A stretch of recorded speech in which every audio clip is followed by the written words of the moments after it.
Mi nombre es José Antonio Falagán Mota, trabajo en el Complejo Hospitalario Pontevedra, que forma parte del área de gestión integrada Pontevedra-Salnés, donde soy jefe del Servicio de Documentación Clínica y Control de Gestión. Soy médico de formación y bueno, me han invitado a hablarles de los usos del CMVD en la investigación biosanitaria. Para ello vamos a hacer una pequeña introducción al tema, hablaremos de los objetivos de este módulo. En el desarrollo les contaré un poco de qué es el tema, de qué va el tema del CMVD, la clasificación internacional de enfermedades, la CIE-9MC, los GRDs o grupos relacionados con el diagnóstico, y por último veremos un poco la aplicación de todas esto en la explotación de datos a través de los sistemas de información de análisis complejos del Servicio Gallego de Salud. Bien, es evidente que en el sistema sanitario la atención especializada constituye un elemento clave y el análisis de la actividad asistencial que se presta, así como la calidad de la misma, constituyen un elemento imprescindible no solo para la propia gestión de los centros, sino también para la planificación sanitaria, la implantación de nuevos sistemas de financiación y la investigación clínica y epidemiológica. Los objetivos de este módulo es dar a conocer la potencialidad del CMVD en la investigación biosanitaria, hablar de la clasificación internacional de enfermedades, los agrupadores de pacientes y los sistemas de información de análisis complejos del SERGAS. Bien, el problema que se nos plantea siempre es medir. Tenemos que saber qué es lo que hacemos. El problema de los hospitales es que son empresas de servicios donde es muy difícil conocer el resultado final de lo que produce. La pregunta ¿qué produce el hospital? Siempre nos lleva a conclusiones un poco extrañas. Por lo tanto, siempre estamos midiendo o preguntando qué es lo que haces, cuánto haces, y eso nos da lugar a los registros de actividad. Pero para lo que es la actividad sanitaria, eso no dice mucho. Nosotros lo que es evidente es que en los hospitales atendemos pacientes. Esos pacientes podemos quizá plantearnos la pregunta de qué le pasa al paciente y qué le hemos hecho. La respuesta que le pasa al paciente serían los diagnósticos a los que hemos alcanzado tras los estudios pertinentes. Y la respuesta a que le hemos hecho al paciente serían los procedimientos, tanto diagnósticos como terapéuticos, que le hacemos durante su estancia hospitalaria. Por consiguiente, ahora surge la pregunta de qué es lo que debemos recoger, qué información debemos recoger. Los antecedentes, como siempre en los sistemas de información, suelen estar en los Estados Unidos. Así, en los Estados Unidos, en el año 1973, se definió el conjunto uniforme básico de datos de alta hospitalaria. Eso fue después copiado por la Comunidad Económica Europea y el Consejo de Europa aprobó en el año 82 lo que se llamó el Conjunto Mínimo Básico de Datos Europeo para implantarse en los sistemas nacionales de salud de los distintos países miembros. En España, el Consejo Interterritorial, en su pleno del 14 de diciembre de 1987, aprobó la implantación del Conjunto Mínimo Básico de Datos. Lógicamente, con las transferencias sanitarias a las distintas autonomías, cada una de ellas ha legislado ha legislado lo que es el Conjunto Mínimo Básico de Datos de cada una de esas comunidades. En Galicia, el caso concreto, pues aprobó en el año 1993. ¿Qué ítems tiene el CMVD, en este caso de Galicia, que no difiere grandemente del resto de ítems de otras comunidades autónomas? Pues son estos 15 que ven ustedes ahí, ¿no? Entre los cuales queremos destacar los diagnósticos y los procedimientos. Todos los ítems del CMVD están definidos. Y en concreto, en el tema de los diagnósticos, se dice que se codificará el diagnóstico principal y otros diagnósticos, definiéndose el diagnóstico principal como aquel proceso patológico que tras el estudio pertinente se considera el responsable del ingreso del paciente en el hospital. Y también se definen otros diagnósticos como los procesos patológicos, que no son el principal y que coexisten con este en el momento del ingreso, o que se desarrollan a lo largo de la estancia hospitalaria o que influyen en la duración de la misma o en el tratamiento administrado. También define, en las definiciones del CMVD, se dice que se codificarán de acuerdo con la CIE-9MC. En cuanto a los procedimientos, que también se definen los que son quirúrgicos y obstétricos como otros procedimientos, también la norma define que debe codificarse con la CIE-9MC. Bien, Entonces, una vez que sabemos los ítems que tiene el CMVD, ¿de dónde vamos a recoger esta información? El Ministerio de Sanidad, en la orden del 6 de septiembre de 1984, reguló el contenido y la obligatoriedad del informe de alta hospitalario, definiéndose el informe de alta como el documento básico de información para el paciente hospitalizado y para los profesionales de los distintos niveles asistenciales. Pues el CMVD, los ítems que deben recogerse para el CMVD, se pueden obtener a partir de la información que recoge el informe de alta cuando éste está debidamente cumplimentado. Así, tenemos que el informe de alta, que es el único documento en la historia clínica que está normativizado, se incluyen 3 bloques de información. Uno, que son los datos relativos al centro, otros que identifican al paciente y, por último, los que se refieren al proceso asistencial. Dentro de los referidos al proceso asistencial, hay que destacar que debe contener un resumen de la historia clínica y la exploración física que se realiza al paciente, un resumen de la actividad asistencial que se le presta al mismo, el diagnóstico principal, otros diagnósticos, los procedimientos quirúrgicos y obstétricos, la presencia o la realización de otros procedimientos y, por último, las recomendaciones terapéuticas. Hay una correspondencia clara entre los ítems del CMVD que hemos visto anteriormente y los ítems que contiene o que debe contener el informe de alta. Así vemos que que prácticamente el 100% de los datos que son necesarios para recoger el CMVD se encuentran en un informe de alta hospitalario. Bien, decía la norma que tanto los diagnósticos como los procedimientos deben ser codificados de acuerdo a la CIE 9MC, que son las siglas de Clasificación Internacional de Enfermedades, 9ª edición, modificación clínica. ¿Qué es la CIE 9MC? No es más que una herramienta que nos permite traducir conceptos relevantes expresados en lenguaje natural a un lenguaje documental, cuya expresión son códigos básicamente numéricos con el fin de poder recuperar fácilmente la información. La CIE 9MC surge en 1977 en Estados Unidos, a partir de la CIE 9 que desarrolló la Organización Mundial de la Salud, y se crea la CIE 9MC porque incorpora procedimientos que en el original, en la CIE 9 de la Organización Mundial de la Salud, no los contempla. En el año 1987, el Consejo Interterritorial del Sistema Nacional de Salud aprueba como sistema obligatorio de codificación en todo el territorio nacional la CIE 9MC.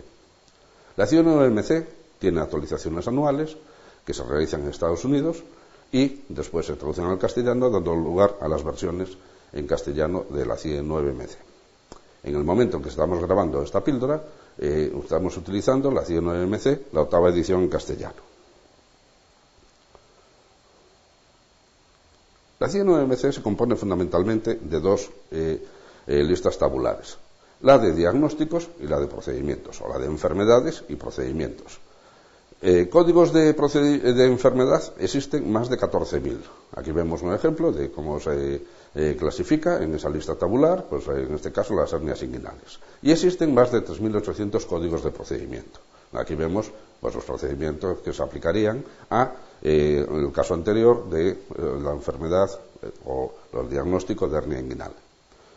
La combinación de diagnósticos, de códigos de diagnóstico y códigos de procedimiento en un episodio asistencial puede ser muy amplia y muy variada, dando lugar a múltiples posibilidades de asociación. Los procesos asistenciales no suelen ser puros, en el sentido de que el paciente solo tenga un diagnóstico y se realice un procedimiento, sino que los episodios asistenciales con el régimen de hospitalización suelen dar lugar a más de un código de diagnósticos y procedimientos.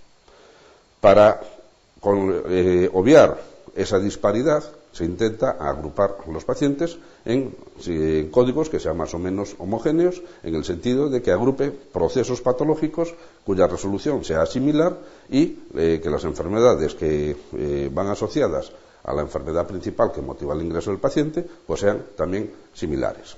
Y así surgen lo que se llaman los GRDs o grupos relacionados con el diagnóstico. ¿Qué es la clasificación de GRDs? Pues es una clasificación de pacientes que se basa en la agrupación de diagnósticos más o menos afines y en la combinación de diferentes atributos predictivos del nivel de recursos hospitalarios que estos consumen. La finalidad de esta clasificación es relacionar la casuística con el consumo de recursos. ¿Qué características debe tener o tiene la clasificación GRD? Pues la primera era que la información se consiguiese de una manera habitual o se obtuviese de una manera habitual en los informes del hospital, es decir, que fuera una información accesible, que para construir un GRD no hiciese falta nada especial, sino la información habitual que se obtiene en la asistencia sanitaria.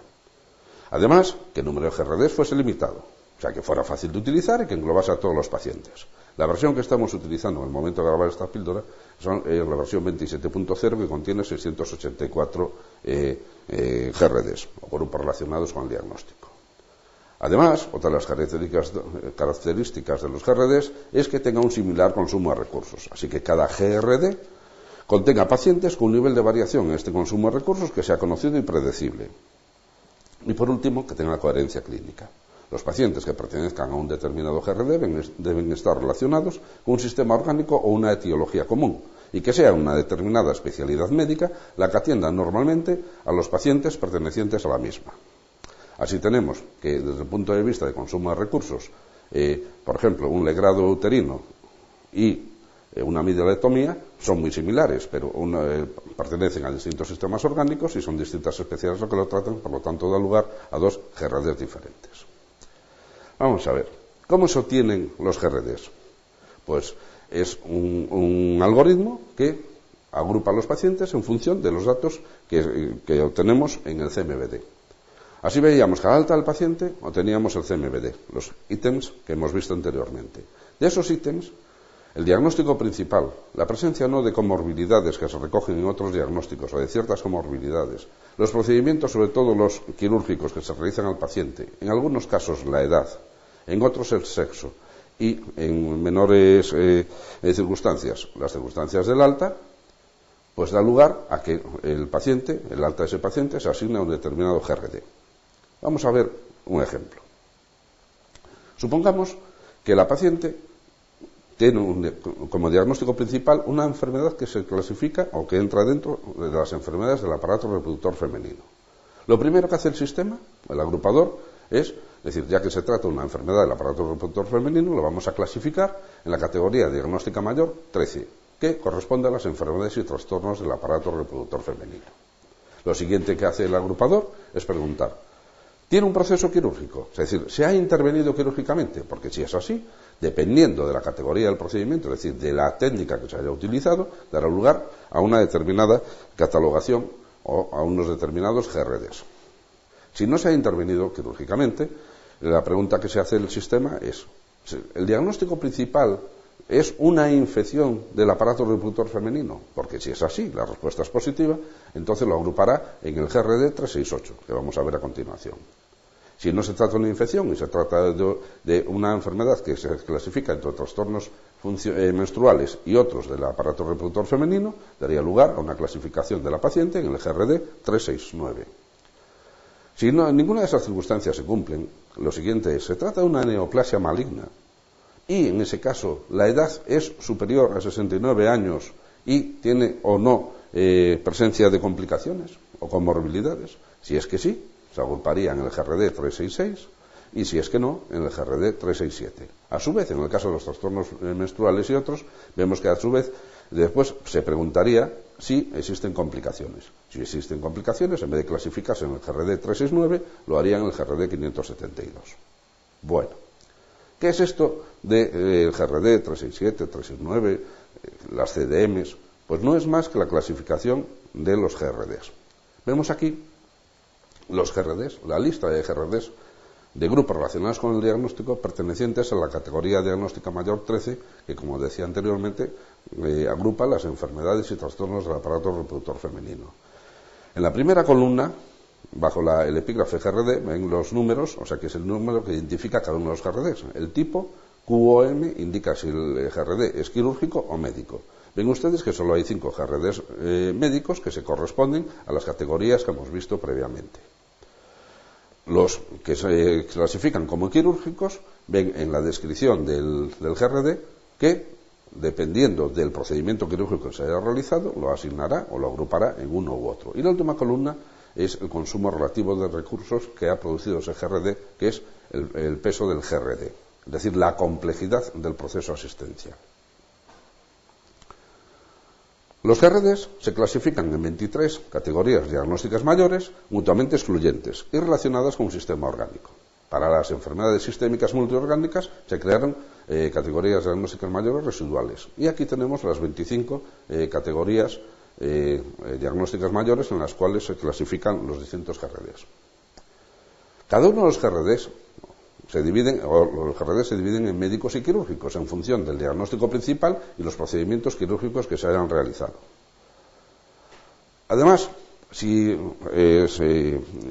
además del diagnóstico principal existen determinado tipo de enfermedades que serían comorbilidades y o clasificaciones, daría lugar a GRDs con o sin complicaciones. En algunos casos decíamos que la edad influye en la asignación del GRD, vemos aquí alguno de ellos. Y también en otros, los menos, las circunstancias del alta. Vemos aquí cómo hace una diferencia entre si el alta se produce con vida o fallece el paciente, asignándolo a distinto GRD. Bien, vamos a ver ahora un sistema de explotación del CMVD y de los GRDs. En el Servicio Gallego de Salud, así como en otros servicios de salud de otras comunidades autónomas, existen herramientas para hacer explotaciones racionales y sistemáticas de esta información. En Galicia le llamamos SIACs a los sistemas de información de análisis complejo que nos van a permitir, en este caso, hacer una recuperación de datos de la base de datos de hospitalización. En este caso, hospitalización de agudos. ¿Qué es para nosotros el SIAC-HA? Pues es un sistema de recuperación de información de una base de datos clínica. Se trata de un sistema de datos individualizados y anonimizados. El contenido son los pacientes y sus episodios de hospitalización. La unidad de observación es el episodio y los subepisodios hospitalarios, obteniéndose los datos de la historia clínica a través del que es el documento primario origen de los datos. Y los datos se extraen y están codificados por episodio a través de lo que en nuestro caso es el CMVD ampliado. El alcance es a todos los hospitales públicos del SER, los hospitales privados, y a fecha 31 de diciembre de 1912 había 4.880.284 altas hospitalarias registradas con su CMVD completo, de los cuales más del 85% pertenecen a hospitales públicos del SERCAS. La herramienta que ven ustedes aquí lo que nos permite, a través de indicadores y dimensiones, es hacer una explotación de todos los datos del proceso asistencial, unos referidos al paciente, hay también datos administrativos y otros referidos al episodio en concreto, donde podemos hacer explotaciones o selecciones a través del diagnóstico principal, la presencia de otros diagnósticos, procedimientos que se han realizado, etcétera, etcétera. A su vez, podemos hacer análisis no solo del proceso asistencial en conjunto, sino de los subepisodios, es decir, por dónde ha pasado el paciente a lo largo de su estancia hospitalaria. Eso nos permite estudiar determinado tipo de servicios que no son finalistas. Por ejemplo, las unidades de cuidados intensivos. Y después pues, hay una serie de indicadores que nos permite o nos facilitan la búsqueda de estos pacientes. Una vez que nosotros ponemos las condiciones del estudio en concreto y los campos de resultado que queremos obtener, pues obtenemos el listado o el conjunto de datos que hayamos querido seleccionar. ¿Para qué sirve el SIAC de hospitalización de agudos? Esta herramienta pues sirve para obtener información para la dirección, para el seguimiento de los objetivos y la toma de decisiones. A su vez, proporciona información a los servicios clínicos que se basa en el CMVD. Y, por supuesto, y es el objeto de esta píldora, sirve para la investigación clínica y epidemiológica como apoyo a los clínicos y a los investigadores. En resumen, el CMVD supone un estrato impersonal de información administrativa y clínica. El CMVD contiene información muy valiosa para conocer la realidad sanitaria de una población, ya que registra, por un lado, los datos demográficos, como edad, sexo, localidad de residencia, el diagnóstico al que se ha llegado en el episodio asistencial, que es el diagnóstico principal que motivó el ingreso, los factores de riesgo, comorbilidades y complicaciones que pueda presentar el paciente durante su ingreso, que serían los diagnósticos secundarios, y las técnicas diagnósticas relevantes, sobre todo las intervenciones quirúrgicas que se han realizado a través de la codificación y la clasificación de procedimientos. El CMVD proporciona una importante ayuda al investigador en la identificación y localización de episodios asistenciales con patologías específicas y tienen a su disposición los servicios de unidades de codificación diagnóstica donde colaboran los profesionales sanitarios en la explotación de los datos del CMVD. Muchas gracias.